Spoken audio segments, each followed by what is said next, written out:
ಎಲ್ಲರಿಗೂ ನಮಸ್ಕಾರ. ನಾನು ಯಶಸ್ವಿನಿ. ಸ್ನೇಹಿತರೆ, ಒಂದು ಪ್ರಶ್ನೆ.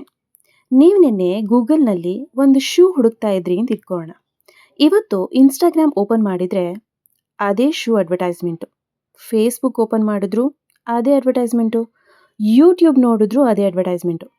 ಇದು ಬರೀ ಕೋಇನ್ಸಿಡೆನ್ಸಾ ಅಥವಾ ನಿಮ್ಮ ಬಗ್ಗೆ ಯಾರೋ ಇನ್ಫಾರ್ಮೇಷನ್ ಕಲೆಕ್ಟ್ ಮಾಡಿ ಸೇಲ್ ಮಾಡ್ತಿದ್ದಾರಾ? ನೀವು ಬಳಸೋ ಆ್ಯಪ್ಸು ಫ್ರೀ. ಅಂದರೆ Google free, Facebook free, Instagram free, YouTube free. ಹಾಗಿದ್ರೆ ಈ ದೊಡ್ಡ ದೊಡ್ಡ ಕಂಪನಿಗಳು ವರ್ಷಕ್ಕೆ ಲಕ್ಷಾಂತರ ಕೋಟಿ ರೂಪಾಯಿ ಹೇಗೆ ಸಂಪಾದನೆ ಮಾಡುತ್ತವೆ? ನಿಮ್ಮ ಡೇಟಾನ ಯಾರು ಕಲೆಕ್ಟ್ ಮಾಡ್ತಾರೆ? ಅದನ್ನು ಯಾರು ಬಳಸ್ತಾರೆ? ಹಾಗೆ ನಿಮ್ಮ ಪ್ರೈವಸಿನ ಹೇಗೆ ಪ್ರೊಟೆಕ್ಟ್ ಮಾಡ್ಬೋದು ಅಂತ ಈ ವಿಡಿಯೋದಲ್ಲಿ ತಿಳಿಸ್ಕೊಡ್ತೀನಿ. ಡೇಟಾ ಅಂದರೆ ನಿಮ್ಮ ಪಾಸ್ವರ್ಡ್ ಅಥವಾ ಬ್ಯಾಂಕ್ ಡೀಟೇಲ್ಸ್ ಅಲ್ಲ. ನಿಮ್ಮ ಬಗ್ಗೆ ಇರೋ ಪ್ರತಿಯೊಂದು ಡಿಜಿಟಲ್ ಇನ್ಫಾರ್ಮೇಷನ್ ಕೂಡ ಡೇಟಾನೇ.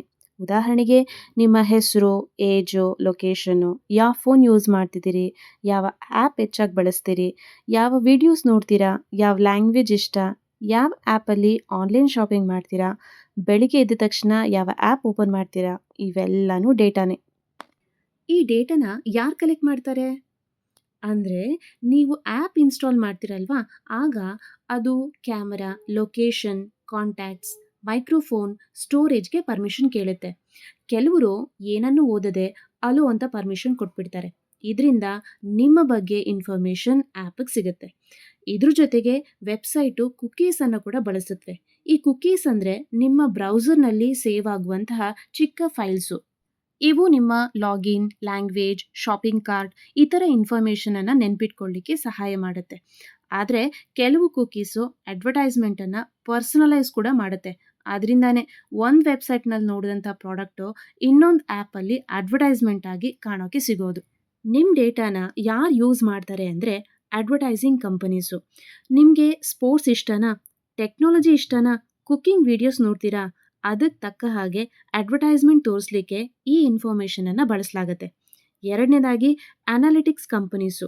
ಯಾವ ಫೀಚರ್ ಜನರಿಗಿಷ್ಟ, ಯಾವ ಆ್ಯಪ್ ಹೆಚ್ಚಾಗಿ ಬಳಸಲಾಗ್ತಿದೆ, ಜನರು ಯಾವ ಬಟನ್ ಕ್ಲಿಕ್ ಮಾಡ್ತಾರೆ, ಈ ಥರದ ಇನ್ಫಾರ್ಮೇಷನನ್ನು ವಿಶ್ಲೇಷಣೆ ಮಾಡಲಿಕ್ಕೆ ಅಂತ ಯೂಸ್ ಮಾಡ್ತಾರೆ. ಮೂರನೇದಾಗಿ ಕೆಲವು ಬ್ರೋಕರ್ ಕಂಪನೀಸು ಮಾರ್ಕೆಟಿಂಗ್ ಅಥವಾ ರಿಸರ್ಚ್ ಉದ್ದೇಶಕ್ಕಾಗಿ ಈ ಡೇಟಾಗಳನ್ನು ಕೊಡಬಹುದು. ಇದು ತುಂಬ ಡೇಂಜರಸ್ ಅಂತ ಕೇಳಿದ್ರೆ ಹೌದು. ಬೈ ಚಾನ್ಸ್ ಒಂದು ಕಂಪ್ನಿ ಡೇಟಾ ಏನಾದರೂ ಲೀಕ್ ಆದರೆ ಆಗ ಅಪರಾಧಿಗಳು ನಿಮ್ಮ email, address, phone number, password ಇವುಗಳನ್ನು ಕದಿಲಿಕ್ಕೆ ಟ್ರೈ ಮಾಡ್ಬೋದು.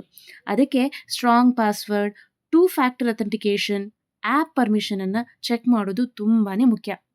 ಹಾಗಾದರೆ ನಮ್ಮ ಪ್ರೈವಸಿಯನ್ನು ಹೇಗೆ ಪ್ರೊಟೆಕ್ಟ್ ಮಾಡೋದು ಅಂತ ಹೇಳಿದ್ರೆ ಈಗಲೇ ನಿಮ್ಮ ಫೋನ್ನ ಆ್ಯಪ್ ಪರ್ಮಿಷನನ್ನು ಚೆಕ್ ಮಾಡಿ. ಅಗತ್ಯ ಇಲ್ದಿರೋ ಆ್ಯಪ್ಗೆ ಲೊಕೇಶನ್ ಆ್ಯಕ್ಸಸನ್ನು ಆಫ್ ಮಾಡಿಬಿಡಿ. ಎಲ್ಲ ಆ್ಯಪ್ಗೂ ಮೈಕ್ರೋಫೋನ್ ಪರ್ಮಿಷನ್ ಕೊಡಬೇಡಿ. ಅನ್ನೋನ್ ಲಿಂಕನ್ನು ಕ್ಲಿಕ್ ಮಾಡಿಬಿಡಿ.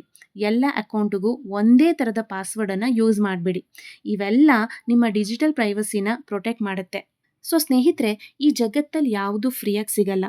ಈ ಆ್ಯಪ್ಗಳಿಗೆ ನೀವು ಹಣ ಕೊಡದೇ ಇದ್ದರೂ ನಿಮ್ಮ ಇನ್ಫಾರ್ಮೇಷನ್ಗಳನ್ನು ಅಡ್ವರ್ಟೈಸ್ಮೆಂಟ್ ಇನ್ನೂ ಚೆನ್ನಾಗಿ ತೋರಿಸೋದಕ್ಕೆ ಬಳಸಬಹುದು. ಹಾಗಾಗಿ ಪ್ರೈವಸಿಯನ್ನು ಕಡೆಗಣಿಸಬೇಡಿ.